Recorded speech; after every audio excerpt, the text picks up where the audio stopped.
here's the thing about the Mission Impossible movies. I don't think there's any bad entries, just different flavors of awesome. Tom Cruise hanging off planes, scaling buildings, or literally running across broken ankles. It's all cinematic gold as far as I'm concerned. Seriously though, bro runs more in these movies than an Olympic gold medalist. Honestly, if you're making a list about the Mission Impossible films, I think you could put any one of them at number 1 and make a really compelling case. But lucky for you, you've clicked on the one ranking to rule them all. The definitive, absolutely correct, and not at all subjective countdown that will finally settle this debate once and for all. Or at least until I change my mind tomorrow. So strap in, disavow all other rankings, and prepare for the impossible. A Mission Impossible list where even the worst one is still better than most action movies ever made. Oh, and this message will self-destruct after you smash that like button.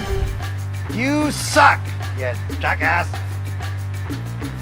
Howdy, and thanks for clicking on this video to see what this jackass has to say. I do appreciate ya. So Mission Impossible will be concluding in all its glory with the 8th installment soon, so I figured now would be the best time to drop this doozy of a list. Fair warning, I haven't seen Final Reckoning yet, but I've heard some glowing things, so I'm definitely excited. With that said, let's kick things off. Coming in at number 7 is Rogue Nation. Rogue Nation lands at the bottom of my personal Mission Impossible rankings, and this was a tough decision. Before you guys get angry, let me say it again. I genuinely like every single film in this franchise. There are no bad Mission Impossible movies as far as I'm concerned. There's just varying levels of how many times can I rewatch this. So first, let's discuss the pros about Rogue Nation. It has a lot going for it. I think the stunts in this one are absolutely breathtaking. Cruise hanging off a plane at takeoff, and that high-octane motorcycle chase, these are set pieces that most action movies would die for. Christopher McQuarrie's direction is sharp, the pacing's tight, and the writing's very clever in this one. The cast delivers across the board, with Rebecca Ferguson's Isla Faust and Sean Harris's Solomon Lane both becoming instant franchise icons. I think the villain is genuinely menacing, the action's relentless, and the movie never really drags. But here's where Rogue Nation loses a few points for me. The plot. While ambitious, I think it's way too overstuffed and at times very convoluted. There's a lot of double-crossing, global conspiracies, and wait, who's betraying whom now moments that can make your head spin if you're not fully locked in. The film leans heavily on Cruise's star power and his death-defying stunts, which, while jaw-dropping, sometimes overshadow the rest of the ensemble. The supporting cast, which is usually a highlight of this series, feel a bit underused here, and the characters really don't get much room to breathe or develop. The tone, I think, also bounces around. It's serious, then suddenly light, then back to serious, making it feel a bit uneven. And despite all the twists, the plot becomes surprisingly predictable once you've seen it. All that said, Rogue Nation is still a tense, fun, and highly entertaining ride. But after my recent franchise rewatch, I realized this was the only entry I'd only seen once before. It just doesn't have the same rewatchability factor as the others do for me. If Rogue Nation's your favorite, I totally get it. The action, the villain, and Isla Faust are all top tier. But in a franchise this strong and consistent, something had to come in last. And for me, Rogue Nation really doesn't move the needle quite as much as the rest.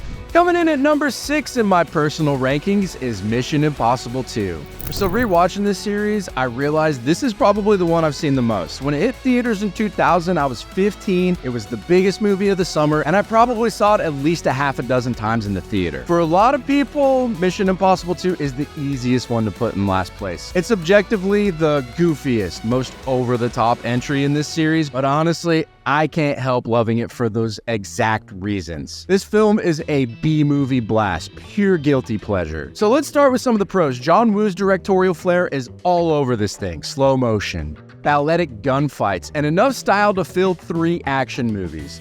Tom Cruise is at peak charisma, and Hans Zimmer's score absolutely brings the sauce, giving the movie an epic, operatic feel. The action's wild, the stunts are jaw-dropping, and the whole thing is just unapologetically fun. If you want to see Ethan Hunt jump a motorcycle in slow motion while doves fly around him, this is the movie to watch. But let's be real about the cons. The plot's dumb, riddled with plot holes, and barely holds together if you think about it for more than 10 seconds. The pacing suffers from a bloated runtime, and way too much time is spent on the romantic romantic subplot between Ethan and Naya. The film leans hard on that mask gimmick. There are so many masks. At one point, you almost expect Tom Cruise to pull off his own face and reveal another Tom Cruise underneath. This film is tonally inconsistent. It's all over the place. And of all the Mission Impossible movies, this one feels the most dated, from the editing to the dialogue to the fashion choices. All that said, MI2 is a movie I keep coming back to. It's fun, it's rewatchable, it's flawed, and it has an unapologetic flair that you just don't see anymore. If, like me, you love this one, I get it. Sometimes you just want to watch Tom Cruise kick a dude in the face while a dove explodes in slow motion behind him. Mission Impossible 3 comes in at number 5 on my list.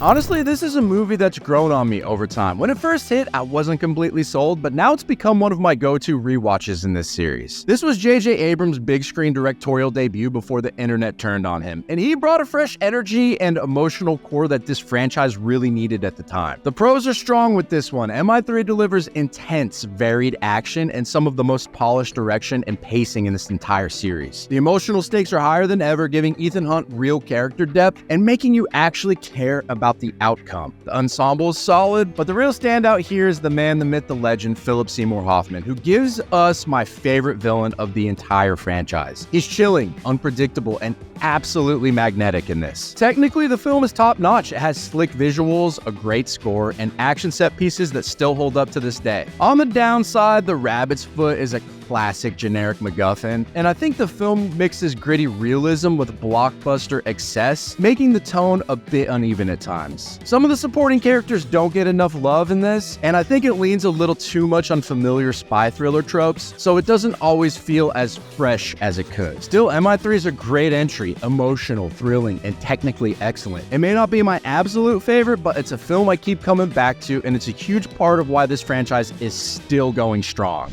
Coming in at number 4 is Mission Impossible: Dead Reckoning. Now, I really like this movie, but it does feel like a whole lot of setup without a satisfying conclusion. This film was originally meant to be part 1 of a 2-part finale, but after it underperformed at the box office, thanks in part to the Barbenheimer phenomenon stealing the spotlight, Paramount shifted strategy for the next and final installment. So, let's talk the pros here. The action sequences are absolutely spectacular, with set pieces like the motorcycle clip jump that are just pure adrenaline. The direction and pacing are strong, the ensemble delivers compelling performances, and this film introduces an innovative, timely antagonist. The Entity, it was a step ahead of the real-world AI explosion. It's pretty cool with that in mind when you go back and rewatch it. There's real emotional stakes and strong character arcs, which keep the tension high throughout its runtime. On the downside, the story's incomplete, and the plot is a bit too complex for its own good. The runtime's long, and some characters are very underutilized here, which is a shame given how much we love this team. Plus, it seemed like general audiences were showing signs of franchise fatigue, which in part I think contributed to its lower box office numbers despite its critical acclaim. Overall, Dead Reckoning is a thrilling, well-crafted entry with huge moments, but as much as I enjoyed it, it still feels like half a story, leaving me eager but not fully satisfied for what comes next.